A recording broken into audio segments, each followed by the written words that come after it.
सरस्वती पूजा जयश्री हनुमान स्वेच्छासेवी संघ पक्षर रक्तदान शिविर भंजनगर रघुनाथ मंदिर प्रांगण में जयश्री हनुमान स्वेच्छासेवी संघ पक्षर पवित्र सरस्वती पूजा और भंज जयंती अवसर में आम ओडिशा आनुकूल्य एक मेगा रक्तदान शिविर अनुष्ठित होईछि। एहाकु विधायक प्रद्युम्न कुमार नायक दीप प्रज्वलन कर उद्घाटन करथिले। एथिरे एनएससी नगरपाल गोपबंधु महापात्र, मेडिकल अधीक्षक डा सीतांशु शेखर शतपथी, विचित्र पाणीग्राही, विश्वम्बर जेना अतिथि भावे जोगदे रक्तदाता उत्साहित करथिले। एहाकु सभापति मनोज कुमार सभापतित्व में समस्त कर्मकर्ता और समस्त सदस्य जोगदे परिचालन में सहयोग करथिले। एही स्वेच्छासेवी संघ पक्षर वर्ष तमाम हनुमान चालीसा कार्यक्रम सह वृक्षरोपण, गरीबों को खाद्य वस्त्र प्रदान भली बहु कार्यक्रम हाथ को निया जाउछि।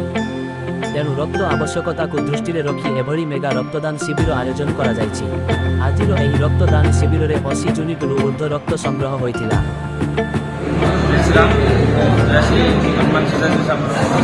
आज कौन कार्यक्रम ब्लड डोनेशन कैंप रखिलु अंत जयंती और सरस्वती पूजा उपलक्षे समय गोटे टैप प्रोग्राम करवा ब्लड डोनेशन केते जन ब्लड देथिबे और माने के अतिथि आस्थिले 60 परे हेलानी आ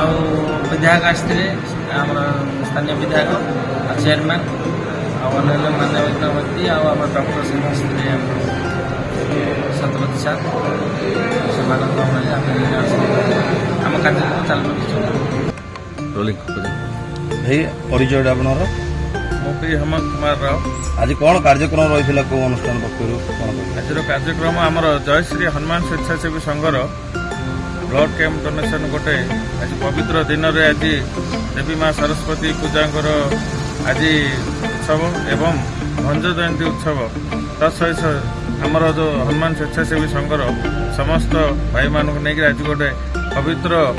आमर ब्लड कैंप गोटे आज करने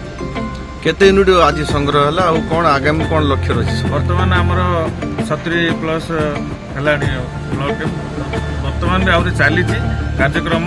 एमध्य आज उपस्थित थे आमर स्थानीय विधायक श्री प्रद्युम्न कुमार नायक एवं आमर अंचल आमर नगरपाल श्रीजुक्त गोपबंधु महापात्र एवं मेडिकल एसडीओ सार सीतांशु शतपथी सार समाज को कौन बार्ता देवे रक्तदान करने समस्त आम जस्ट फास्ट तार आम यहाँ गोटे